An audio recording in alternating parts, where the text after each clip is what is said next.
During the early modern period in Europe, we're going to see the scientific revolution. And what the scientific revolution was groups of scientists who began to challenge a lot of long-held theories and develop new principles when it came to science. And so one of the first of these new scientists was Nicholas Copernicus. And Copernicus is going to challenge the long-held Ptolemaic view of the universe. And so the old Ptolemaic view of the universe, this goes back to classical Greece, classical period. And basically from the classical period all the way to the early modern period, this was the common held view of the universe. And in the Ptolemaic universe, the Earth stood at the center of the universe. And all of the other planets and the sun revolved around the Earth. And this was actually supported by the church because it fit in with Christians and their values of the Earth being unique, and it fit in nicely with the Christian conception of creation. And so the Catholic Church supported this Ptolemaic view of the universe. And so Nicholas Copernicus is going to suggest the heliocentric theory. And this was the theory that the sun was the center of our universe and that all of the planets were revolving around the sun.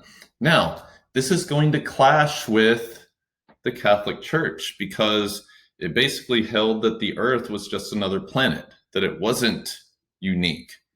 And so Nicholas Copernicus is one of the first of these scientists to kind of set off what would become the scientific revolution. We're going to see many other scientists begin to propose new theories. We're going to see Johann Kepler is going to demonstrate planetary orbits and show that these planetary orbits were actually elliptical, and it helped kind of reinforce Copernicus's view of the universe. Galileo is going to, not only is he going to be one of the first to publicize Copernicus's work, but he's also going to develop improved telescopes that he used to kind of support Copernicus's view. He's going to develop kind of early versions of laws of inertia, and he's actually going to be tried by the Inquisition, by the Catholic Church, for his ideas. And perhaps the best example of the scientific revolution is Isaac Newton. Isaac Newton is going to write a book called Mathematical Principles of Natural Philosophy. And in this book, he used mathematical explanations to explain laws that govern movement of bodies. And so he's going to develop our laws of motion. He's going to define laws of gravity and back them up with mathematical principles. He's also going to show how the universe responded to gravitational forces and help support Kepler's view of these planetary orbits. And Isaac Newton's work really symbolizes the entire scientific revolution. It's based on careful, rational observations backed up by mathematical reasoning. So the scientific revolution is going to give birth to the Enlightenment. And what the Enlightenment did was it said that if there were rational laws that govern the universe, that there were also rational laws that govern society. And so Enlightenment philosophers sought to find these laws that governed human society. And again, this was all born from the earlier scientific revolution.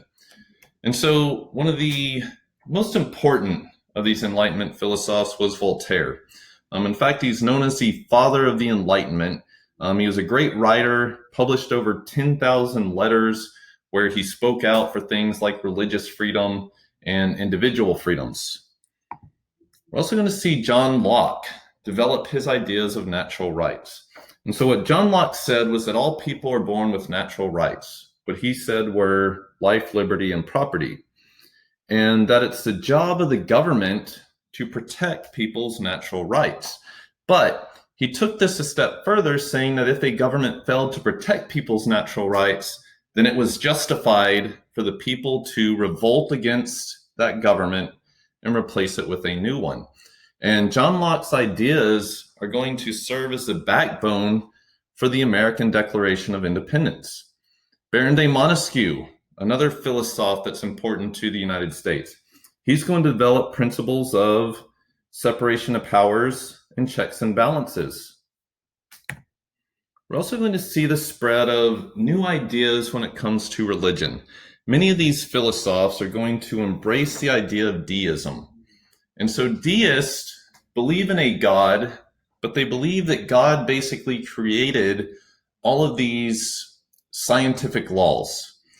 And basically they see God as a watchmaker, as a clockmaker, that once the clock is created, you don't have to sit there and turn each dial. You let the gears kind of do what they do, and they see God as kind of a clockmaker. He set all the laws in motion and then sits back and lets them go.